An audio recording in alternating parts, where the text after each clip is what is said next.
살아계신 하나님 아버지, 모일 수 없는 상황에서도 각자의 자리에서 하나님을 하나님으로 인정하며 믿음의 예배를 드릴 수 있도록 인도해 주셔서 감사합니다.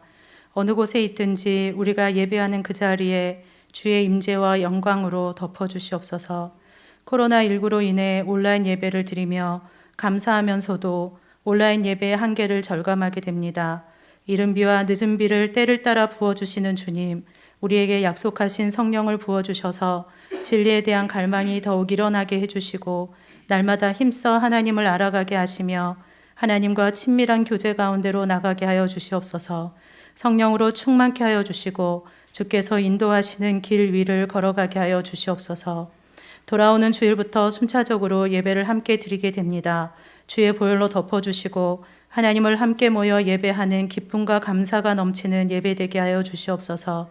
특별히 교회인 저희들 안에 깊은 회개와 회복이 일어나게 해주시고 그래서 하나님이 기뻐 받으시는 영과 진리로 드려지는 예배되게 하여 주시옵소서. 오늘도 주님 앞에 가난한 마음으로 주의 도우심을 구하는 백성들을 외면하지 않으시고 긍휼을 베푸시는 주님, 질병으로 재정적인 어려움으로 자녀의 문제로 기도하는 모든 기도 제목 가운데 속히 응답하여 주시옵소서.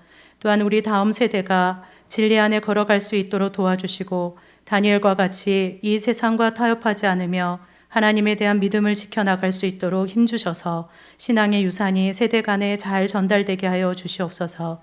각 가정마다 예배가 회복되고 말씀이 회복되어 하나님을 경외함으로 남편은 아내를 사랑하고 아내는 남편을 존중하며 자식은 부모에게 순종하고 부모는 자녀를 말씀으로 잘 양육함으로 천국을 누리게 하여 주시옵소서. 이제 학교가 순차적으로 등교합니다. 또다시 감염이 일어나지 않도록 도와주시고 학생들 스스로 조심하며 배려함으로 행하게 하여 주시옵소서. 수고하는 교사들에게 지혜 주셔서 하나님을 경외함으로 학생들을 세워나가고 참된 교육이 이루어지게 하여 주시옵소서. 수고하는 위정자들과 함께하여 주시사 마음의 모든 결정 가운데 역사하여 주시옵소서. 담임 목사님과 부교육자들을 주께서 붙들어 주시고 늘 거룩함에 깨어있게 하셔서 주의 길을 갈 수 있도록 도와주시옵소서. 마음의 소원을 주시사 기쁨으로 감당하게 하여 주시옵소서. 온 땅에 흩어져 복음을 위해 수고하시는 모든 선교사님들을 위로해 주시고 안전을 지켜주시며 때를 따라 풍성한 공급하심으로 채워주시옵소서. 오늘도 주 앞에 드리는 이 예배를 받아주시고 저희를 통해 하나님의 영광이 드러나도록 말씀으로 인도하여 주시옵소서. 주의 임재를 사모하며 예수님 이름으로 기도합니다. 아멘. 오늘 우리에게 주신 말씀은 구약 호세아서 7장 1절부터 7절입니다. 호세아서 7장 1절부터 7절 이제 봉독합니다. 내가 이스라엘을 치료하려 할 때에 에브라임의 죄와 사마리아의 악이 드러나도다. 그들은 거짓을 행하며 안으로 들어가 도둑질을 하고 밖으로 떼지어 노략질하며 내가 모든 악을 기억하였음을 그들이 마음에 생각하지 아니하거니와 이제 그들의 행위가 그들을 에워싸고 내 얼굴 앞에 있도다. 그들이 그 악으로 왕을 그 거짓말로 지도자들을 기쁘게 하도다. 그들은 다 가늠하는 자라 과자 만드는 자에 의해 달궈진 하덕과 같도다. 그가 반죽을 뭉침으로 발효되기까지만 불 일으키기를 그칠 뿐이니라. 우리 왕의 날에 지도자들은 술의 뜨거움으로 병이 나며 왕은 오만한 자들과 더불어 악수하는도다. 그들이 가까이 올 때에 그들의 마음은 강교하여 하덕 같으니 그들의 분노는 밤새도록 차고 아침에 피우는 불꽃 같도다.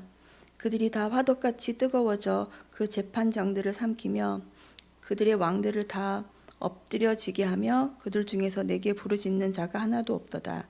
이것은 성령으로 기록된 말씀입니다. 아멘. 우리나라는 찌개, 또 탕 같은 뜨거운 음식들이 많아요. 김이 모락모락 나는 것 있습니다. 이거 뜨겁겠구나 하는 것도 있는데 그렇지 않은 것도 있어요. 좀 기름기가 많은 그런 탕. 이건 김도 잘 이렇게 안 나오는데 그걸 잘 이렇게 떠서 입에 넣었다가 아주 그냥 그 입천장이나 혀를 댄 적이 있어요. 이제 보기에는 그렇게 뜨겁지 않게 보여요. 그런데 굉장히 뜨거운 거죠.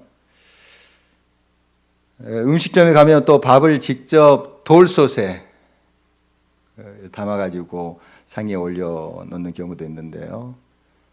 그것도 잘 이렇게 좀 가늠하지 못합니다. 그래서 어떨 때는 손으로 댔다가 손을 데이기도 하죠. 또 눈에 보기엔 뜨거울 것 같지 않은 냄비나 또 이렇게 뚝배기 같은 거 또 들었다가 손가락에 살이 이렇게 타기도 합니다. 딱딱해지는 경우 저도 몇 번 있었는데요. 겉만 보고 이렇게 섣불리 손을 댔다가 또 큰일을 당하기도 하죠. 호세아 선지자 시절 북왕국 이스라엘은 우리가 그동안 살펴본 대로 굉장히 하나님 앞에 범죄하고 속으로 썩어 있었던 그런 나라다 하는 걸 알 수 있습니다. 겉보기에는 그래도 좀 괜찮게 보였어요. 특히 여로보암 2세 때 나라도 강성하고 뭐 먹고 사는 문제가 별로 없었고 이런 이제 모습이었는데 속은 겉보기랑 달랐습니다. 굉장히 중증을 앓고 있었다 하는 거 우리가 살펴봤죠. 그 암도 말기 암처럼 막 속이 무너져가고 죽어가고 있는데도 백성들이 잘 깨닫지 못하고 있는 모습 그대로 우리가 그동안 보았는데요. 하나님은 이들을 그냥 놔두시지는 않았죠. 왜냐하면 그대로 놔뒀다가는 다 멸망당할 수밖에 없으니까 치료하기를 원하셨죠. 고치시기를 원하셨어요. 그러니까 이제 잡혀가기도 하고 여러 고난의 과정을 거치게 하시기도 하죠. 그걸 우리가 이제 성경에서 자세히 살펴볼 수 있는데 이건 하나님의 어떻게 보면 이장된 은혜고 사랑이에요. 이 고난이라는 거. 그러니까 이 북이스라엘 왕국이 그렇게 골마 이제 터질 텐데 그리고 급기야 망할 텐데 그대로 놔두면 되겠습니까? 하나님이 아프시더라도 그들을 수술하시는 거죠. 이게 징계고 심판이었던 것입니다. 그런 과정을 우리가 쭉 지금 살펴보고 있습니다. 이 이스라엘 상황은 정말 말기 증상이에요. 얼마나 그들이 중증을 앓고 있는가 볼 수가 있는데 오늘 1절, 2절에도 그 말씀을 우리가 엿볼 수가 있습니다. 한번 같이 보도록 하겠습니다. 내가 이스라엘을 치료하려 할 때에 에브라임의 죄와 사마리아의 악이 드러나도다. 그들은 거짓을 행하며 안으로 들어가 도둑질하고 밖으로 떼지어 노략질하며 내가 모든 악을 기억하였음을 그들이 마음에 생각하지 아니하거니와 이제 그들의 행위가 그들을 에워싸고 내 얼굴 앞에 있도다. 이스라엘 백성들의 삶이 거짓, 도둑질, 노략질로 표현되고 있습니다. 함부를 이제 들추어 내보자 그 안에 얼마나 이런 악한 것들이 있었나 하는 것을 볼 수가 있습니다. 왕을 비롯한 지도자들뿐만 아니라 백성들까지 다 또 제사장들 어떠했습니까? 다 그들이 하나님 앞에 이런 악으로 가득 찼던 모습 우리가 보게 됩니다. 이 지도자들, 힘이 있다는 사람들은 또 약한 자들을 착취해서 자기 배를 채워가죠. 나라는 이제 여로보암 2세 이후에 급격히 기울어 가는데 그 별로 아랑곳하지 않은 것 같아요. 그리고 이때다. 이 기회를 잡아서 내가 부를 축적하자. 이런 이제 지도자들이 많았습니다. 또 힘 있는 자들이 많았습니다. 은밀하게 행하는 것까지 그러나 하나님은 다 아시는 분이세요. 거짓으로 등 쳐먹고 또한 핍박하는 착취하는 그걸 하나님이 왜 모르시겠습니까? 은밀하게 행하는 모든 것까지 하나님은 다 뚫어보고 계신 분이십니다. 하나님 그의 백성의 그 함부를 이렇게 징계라는 도구를 통해서 다시 도려내기를 원하십니다. 백성들은 힘있다 하는 자들의 비율을 또 맞춰가는 게 이 말세의 징후예요. 그러니까 강한 자들에게 빌붙어야지 뭔가 그래도 안전하다고 자기가 뭔가 또 먹을 수 있다고, 살 수 있다고 이렇게 생각하는 것이 백성들의 심리인데요. 의롭다, 불의하다, 이게 그들의 가치 기준이 아니라 내게 이득이 되는가, 내가 좀 안전하게 보호를 받을 수 있는가, 이것이 그들의 기준이에요. 항상 그걸 이제 따라가는 백성들의 모습을 보게 됩니다. 그러니까 불의한 것을 저항하면서 이건 하나님의 뜻이 아니다 하는 사람도 물론 있었죠. 호세아 선지자처럼 이런 이제 하나님의 사람이 없지 않아 있었습니다만은 대다수의 백성들은 그게 기준이 아니에요.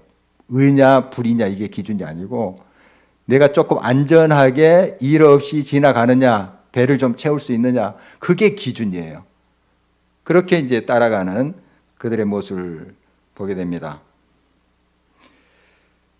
바로 이러한 모습이 3절에 이렇게 그려지고 있는데요. 3절 말씀 보실까요? 그들이 그 악으로 왕을, 그 거짓말로 지도자들을 기쁘게 하도다. 이 폭군의 주위에는 그 비유를 맞히는 자들이 항상 몰리게 되어 있습니다. 그러니까 자기 눈에 거슬리면 딱 치니까 누가 그렇게 잘못했다고 지적하면서 이야기하겠어요. 쳐버리는데. 폭군의 이제 그 모습이 그런 것 아니겠습니까? 그러니까 아첨하는 자들, 비유를 맞히는 자들이 들끓게 돼요. 이것이 이제 북왕국 이스라엘 기울어가는 그 나라의 모습이었습니다. 그러니까 왕을 기쁘게 하기 위해서 검은 것도 희다하고 흰 것도 검다, 이렇게 이야기하는 거죠. 왕의 마음을 맞추려고 하는 것이 기준입니다. 의롭다, 뭐 불의하다, 그게 기준이 아니라. 이런 면에서 지금 미국의 트럼프 대통령이 많이 염려스러워요. 자기 마음에 자기의 생각하고 틀리는 사람들 다 경직시키잖아요. 다는 아니겠습니다. 물론 그 주변에 신실한 사람, 믿음의 사람들이 남아 있을 거예요. 다 그렇다고 이렇게 볼 수는 없죠. 그러나 정말 바른 말을 하고 자기 말에 조금 반대 의견을 내서 직언을 하면 좀 벼렸다가 그냥 경직시켜버려요. 우리가 신문을 통해서 잘 알고 있잖아요. 이 모습이 좀 북한의 김정은에게도 보여요. 보니까 심지어 그냥 고삽총으로 쏘아주기도 하고 이런 뉴스를 우리가 듣고 있는데, 그러니까 이런 이제 그 스타일의 지도자 옆에는 항상 비유를 맞춘 사람들이 많이 몰려듭니다. 그런 사람을 또 지도자가 쓰니까요. 그리고 자꾸 그 지도자를 기쁘게 하는 것이 기준이 되는 거예요. 의냐 불이냐 이게 기준이 아니고 기분 좋게 할 게 뭔가. 그래서 그게 악이라도 그걸 선택하는 거예요. 비유를 맞추기 위해서. 자, 이것은 당장 뭔가 자기의 안위를 보장받을 수 있을 거예요. 또 그 자리를 지킬 수 있을 것입니다. 그러나 우리가 역사를 보고 또 성경을 보면 오래 가지 못해요. 결국 이 불의한 세력은 무너질 수밖에 없고 그 안에서 골마서 터질 수밖에 없습니다. 이게 이제 여러 권력자들의 주변에 있는 사람 모습뿐만 아니라 백성 전체로 이것이 독버섯처럼 전염병처럼 퍼져갔던 것이 그 이스라엘의 역사입니다. 예수님을 빌라도의 법정에 고발할 때도 보세요. 다 거짓 증언들 아닙니까? 그래서 서로 증언하는 것이 막 달라요. 불의한 거죠. 굉장히 불의한 그러한 고소를 합니다. 막 말을 지어내기도 하고 예수님이 말하는 진리를 파악하지 못하고 무슨 단어를 하나 잡아가지고 뭐 성전을 모독했다, 뭐 이렇게 이제 공격하는 모습 우리가 잘 알고 있잖아요. 그래서 그 권력자들의 비유를 맞춰서 하려고 하는 그 악한 행위들 우리 성경에 볼 수가 있습니다.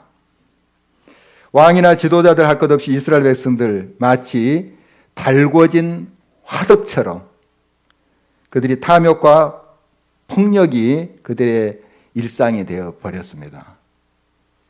달궈진 화덕. 그것을 제가 좀 설명을 하려고 하는데요. 4절 말씀 보면 그들은 다 간음하는 자라 과자 만드는 자에 의해 달궈진 화덕과 같도다. 그가 반죽을 뭉침으로 발효되기까지만 불 일으키기를 그칠 뿐이니라. 이 달궈진 화덕. 왜 이렇게 그 이스라엘 백성들을 비유했을까? 달궈진 화덕이 뭘까? 하는 거죠. 친구 목사가 하늘나라에 갔습니다. 엊그저께 월요일에 발인 예식이 있었어요. 제가 이제 운구위원인데 6명이 이렇게 들잖아요. 운구위원인데 이제 화장정까지 갔죠. 갔는데 거기에서 우리가 들고 갔습니다. 그 화로까지 한 20m, 30m 될 것 같아요. 꽤 무겁더라고요. 6명이 들었는데 거기까지 걸어서 운구를 했습니다. 하고 그 화로 가까이, 제가 제일 가까이 있었어요. 화로 넣을 때. 그 다 우리가 들어서 이렇게 넣었거든요. 넣었는데 그 화로를 가까이 볼 수 있었어요. 화덕이죠. 화덕인데 열기가 확 느껴지더라고요. 그런데 이 보기에는 이렇게 장작불처럼 막 활활 타는 그게 아니에요. 그렇게 뭐 불꽃이 튀기고 뭐 그러한 불꽃이 오르고 그런 모습은 아니더라고요. 그러니까 달궈져 있는 거죠. 달궈져 있는 거예요. 보기에는 그렇게 뜨겁지 않을 것 같은데 그것이 이제 그 몸의 수분을 다 증발시키고 그냥 구워버리는 거죠. 좀 표현이 그렇지만 바짝. 그래서 그거 이제 갈게 만들잖아요. 그걸 빻아서 이제 그 재로 남기게 되는데 굉장한 화력이죠. 보기에는 그렇게 막 불꽃이 튀기고 막 그런 모습 아닌데 굉장한 그 화력을 느낄 수가 있었습니다. 그러니까 이 달궈진 화덕은 뭐냐 하면은 겉보기에는 별것 아닌 것처럼 보여요. 뭐 괜찮아 그 정도면. 그런데 안에 무서운 탐욕과 폭력이 있는 거예요. 이게 이제 달궈진 화덕으로 비유된 거예요. 이게 이스라엘 왕뿐만 아니라 지도자, 제사장들의 모습이고 백성들의 모습입니다. 그 모습은 괜찮게 보여요. 그런대로 뭐 하나님 이름도 부르고 뭐 하나님께 예배 드린다고 하고 뭐 율법을 이야기하고 이래요. 그런데 그 안에 탐욕과 폭력이 있는 거예요. 사람을 죽이게 만드는 것으로 가득 차 있는 것을 보게 됩니다. 바로 이스라엘 백성들의 모습이죠. 바로 이건 또 강교한 모습으로 오늘 이제 본문에서 비유하고 있는데요. 이제 겉보기에는 괜찮게 보이는데 속은 완전히 다른 거죠. 악행과 또 죄악으로 가득 차 있는 모습. 강교한 그런 모습으로 비유하고 있습니다. 6절입니다. 함께 읽어볼까요? 그들이 가까이 올 때에 그들의 마음은 강교하여 화덕 같으니 그들의 분노는 밤새도록 자고 아침에 피우는 불꽃 같도다. 활활 장작불처럼 타오르며 뜨거워. 굉장히 뜨겁겠구나. 그래서 우리가 분간이 되잖아요. 간음이 되는데 이건 그렇게 안 보여요. 그냥 멀쩡하게 보이는 거예요. 그런데 됐다가는 막 손이 타버리는 그런 거죠. 그런 의미에서 강교하다 이렇게 표현을 하고 있습니다. 그러니까 이 북왕국 이스라엘의 왕들, 제사장들 뿐만 아니라 지도자들 그리고 모든 백성들이 지금 이 죄악에 가득 차 있는 것입니다. 겉은 하나님의 백성이다 이야기하지요. 예배도 드리죠. 경건한 척합니다. 옛날 바리새인들과 서기관들처럼 그렇게 보여요. 그런데 그 안에는 악한 것이 가득 차 있어요. 바로 이것이 강교한 것이죠. 강교한 그들의 모습입니다. 이들은 바로 나라가 망해감에도 불구하고 정신을 제대로 차리지 못합니다. 우리가 역사적으로 보면 이 나라가 망할 때 간신들이 판을 쳐요. 제대로 된 그 정신이 제대로 된 사람들이 일어서서 이 나라를 다스리고 해야 될 텐데, 또 왕의 잘못된 점들을 또 읍소하고 고쳐가야 될 텐데, 그렇지 아니할 때 나라가 완전히 망해가는 것을 보게 됩니다. 이 나라뿐만 아니라 어떤 공동체도 마찬가지죠. 가정도 마찬가지입니다. 우리의 삶도 마찬가지예요. 나에 대해서, 나의 죄에 대해서 철저히 나를 고발하고 하나님 앞에 나를 직고하고 이렇게 해야 되는데 그냥 묻어가는 거예요. 좋은 게 좋지. 이게 바로 달궈진 화덕이에요. 겉은 멀쩡합니다. 그럴듯하게 보여요. 그러나 안에는 죄악으로 골마가고 있는 것이죠. 그러니 결국 그것이 멸망으로 이끌지 않겠습니까? 얼굴에 칼자국 흉터가 있다고 흉악한 자들 아니죠.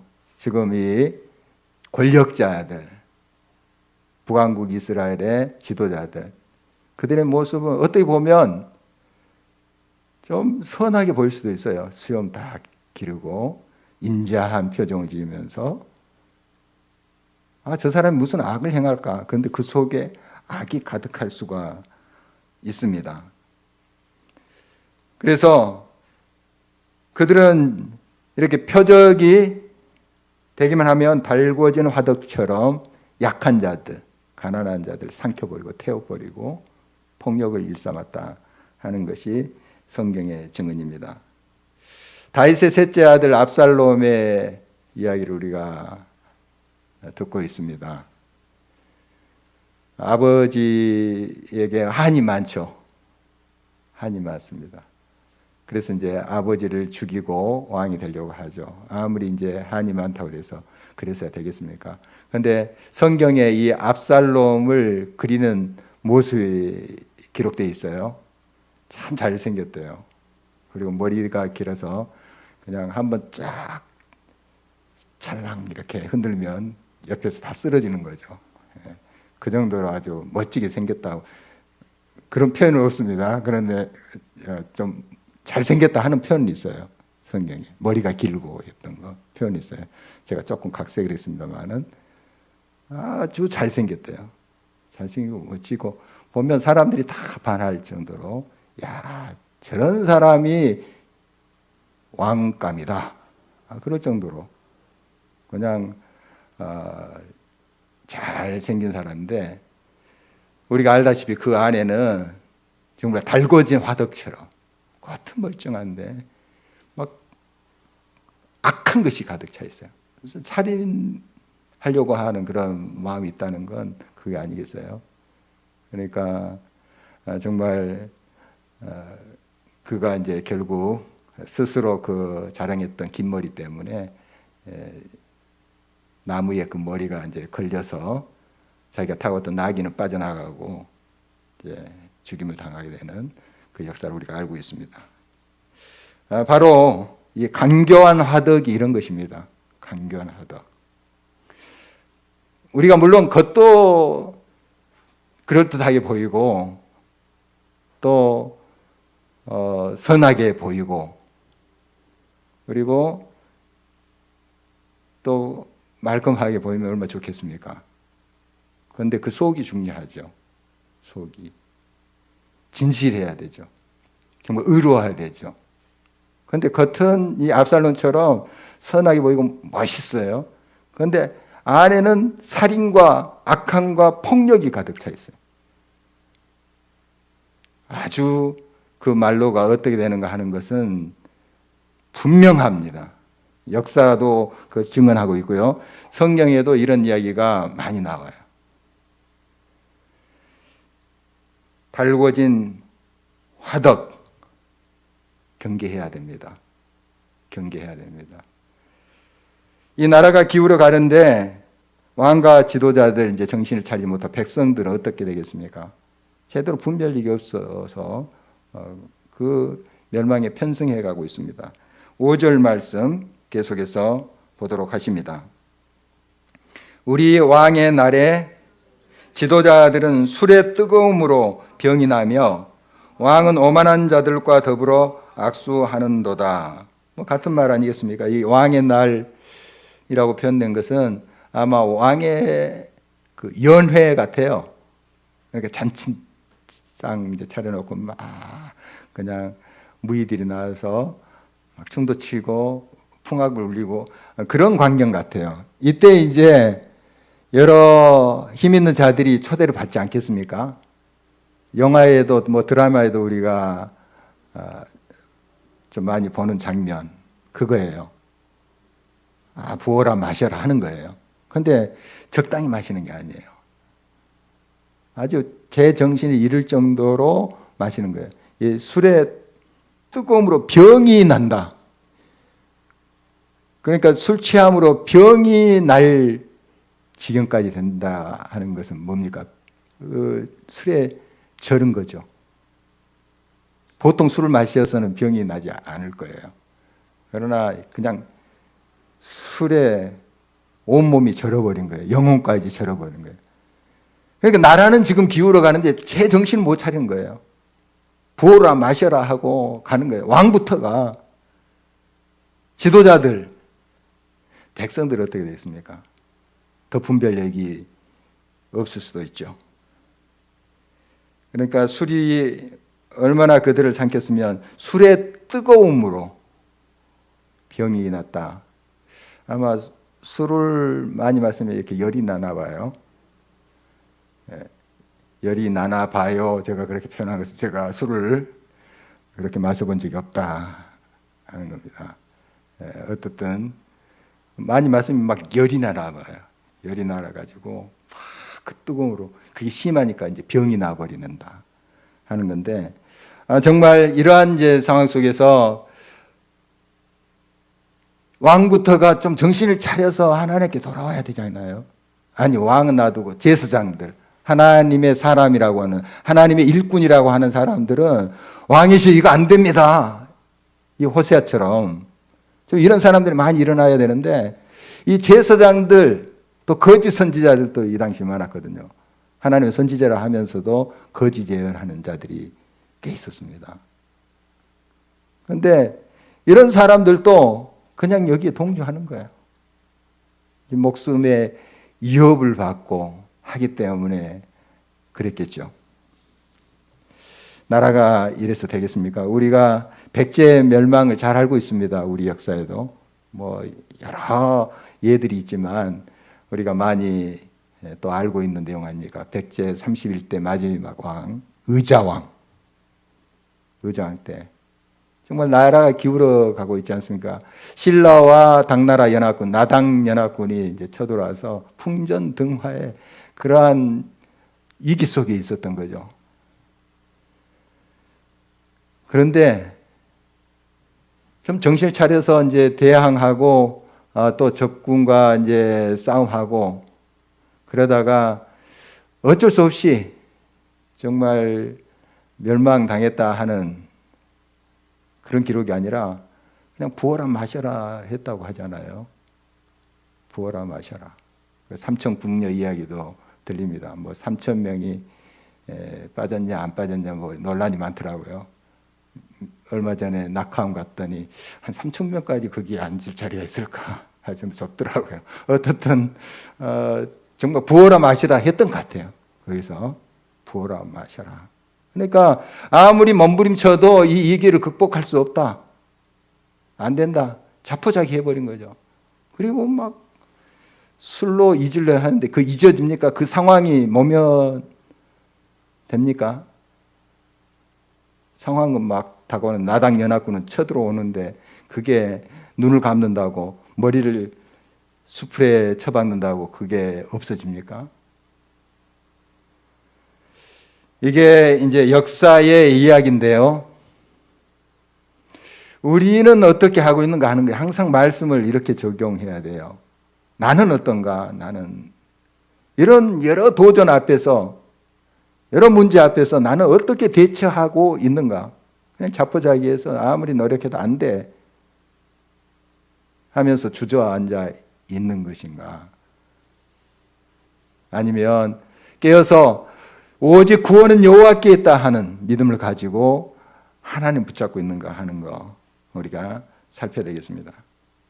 달궈진 화덕처럼 이스라엘 백성들 그 멸망을 재촉하고 있었습니다. 마지막 절 7절 함께 보십니다.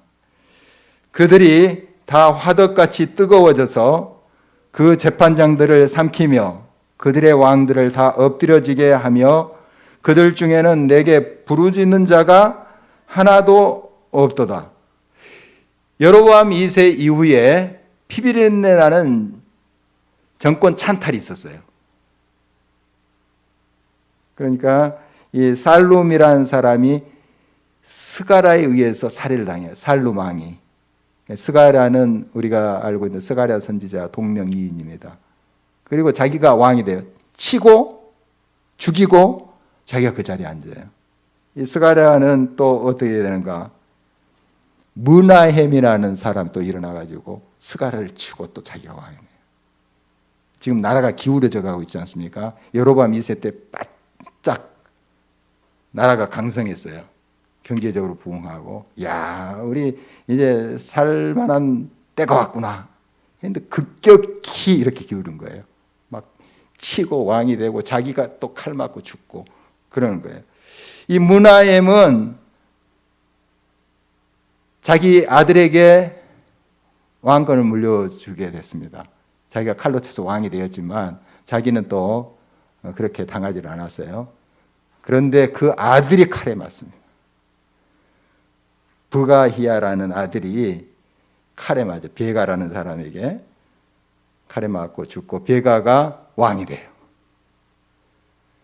베가도 오래가지 못합니다. 호세아, 우리가 지금 알고 있는 호세아 선지자랑 또 동명이인이에요. 호세아라는 사람에 의해서 또 칼에 맞아 죽어요. 그러면서 나라가 끝장나는 거예요. 그러니까 막 살육, 칼 이런 것에 의해서 나라가 이렇게 엎드려지게 됩니다. 그래서 오늘 그 7절 말씀 그들의 왕들을 다 엎드려지게 하며 그거예요. 그냥 치고 왕이 되고 자기도 칼 맞고 쓰러지고 이게 제대로 되겠습니까? 한번 우리가 상상을 해봐도 이 나라가 정말 이 꼴로 되겠어요. 뭐 그냥 멸망을 자초하는 거죠. 죽음의 길로 저벅저벅 가는 거죠. 탐욕과 폭력으로 점철된 이스라엘 역사 바로 이 모습이에요. 이 모습. 그래서 이런 나라들을 하나님께서 정말 긍휼히 여기시고 고쳐보려고 하셨죠. 그러나 스스로 하나님께서 의원이 되셔서 다가오시는데 거부하는 백성들 어떻게 되겠습니까? 의사가 아무리 명의라 할지라도 그 앞에서 거부를 하는데 고침을 받을 수 있겠습니까? 지금 그런 모습이에요. 그런 모습. 이런 모습을 보면서 그래도 깨닫는 사람이 있어야 되지 않겠어요? 물론 호세아 같은 선지자가 있었습니다만 그러나 참 이 땅에도 이 북이스라엘 땅에도 의인 10명이 없었나 봅니다. 그래서 어떻게 보면 이 북왕국이 멸망한 것이 그 죄악으로 관영해서 멸망했다 하는 것보다도 의인 10명이 없어서 망하는 거예요. 소돔 고모라도 보면 물론 그 땅에 악한 것들이 가득했죠. 정말 죄악이 관영했어요. 그렇지만 우리가 또 다른 면에서 이렇게 보면 그 땅에 의인 10명이 없었기 때문에 망하는 거예요. 그러니까 우리가 이제 어떤 죄악과 정치인들 또 권력자들의 죄악을 고발합니다. 물론 우리가 그들의 죄를 고발하면서 그들이 뉘우치기를 바라야 돼요. 그러나 나는 이 죄악된 이 땅과 하나님 사이의 중보자인가 하는 거예요. 그런 의인인가 하는 거예요. 우리 선지자들의 글에 보면은 의인 한 사람이 없어서 이 땅이 망하는도다 하는 탄식이 나와요. 의인 한 사람을 찾고 있어요. 그러니까 이 땅의 죄악으로 인해서 멸망당한다 하는 차원도 있지만 의인 한 사람이, 의인 10명이 없어서 이 땅이 망한다 하는 관점도 있다고요. 그러니까 우리는 이 시대 가운데서 정말 하나님과 범죄한 그 공동체, 그 땅을 우리가 그 사이에서 서서 중보하는 자가 되어야 됩니다. 그런 의인을 하나님이 찾고 있다. 다 회개하고 돌아오면 좋겠지만 왕 또 지도자들 다 뉘우치고 잘못했습니다 하고 돌아오면 좋겠지만 어떻게 보면 하나님은 그 땅을 위해서 그 달궈진 화덕처럼 강교하고 폭력과 탐욕으로 가득 차 있는 그 땅과 하나님 사이에 서서 중보하는 의인을 찾고 있다 하는 거예요. 소돔과 고모라도 의인 10명 있으면 하나님이 한번 봐주셨을 거예요. 의인 10명이 없었잖아요. 하나님 말씀이에요. 아브라함이 이야기할 때 의인 10명을 대라. 없는 거예요. 망하는 거죠. 여러분, 아무리 이 땅이 썩고 달궈진 화덕처럼 간교하고 폭력과 또 탐욕으로 가득 차 있을지라도 의인이 있으면 하나님과 그 땅을 위해서 중보하는 깨어있는 자가 있으면 하나님은 그 멸망을 유보하실 것입니다. 우리가 하나님의 부르심에 온전히 응답해야 되겠습니다. 우리부터가 이 달궈진 화덕으로 비유되는 그 탐욕과 폭력, 겉은 열정하고 뭐 크리스찬이다, 뭐 목사다 이렇게 보이지만 그 안에 진정 하나님을 경외하고 하나님의 의에 바로 서 있는가 하는 것을 살피면서 우리가 바로 서지 못한 부분을 하나님 앞에 고백하고 우리가 진심으로 하나님 앞에 나가서 우리를 알 때, 직고할 때 솔직하게 우리의 형편이 이렇습니다. 내가 이렇습니다. 할 때 주님은 약속대로 그 죄를 사해 주신다고 하시잖아요. 우리가 그래서 중보자로서 하나님과 내 자녀, 내 교회 공동체, 이 땅 사이에 서서 중보자로 그래 나갈 때 거기에 희망이 있습니다. 거기에 하나님의 구원의 희망이 있습니다. 믿음으로 꼭 승리하는 저와 여러분 되시길 주의 이름으로 축원합니다. 기도하겠습니다.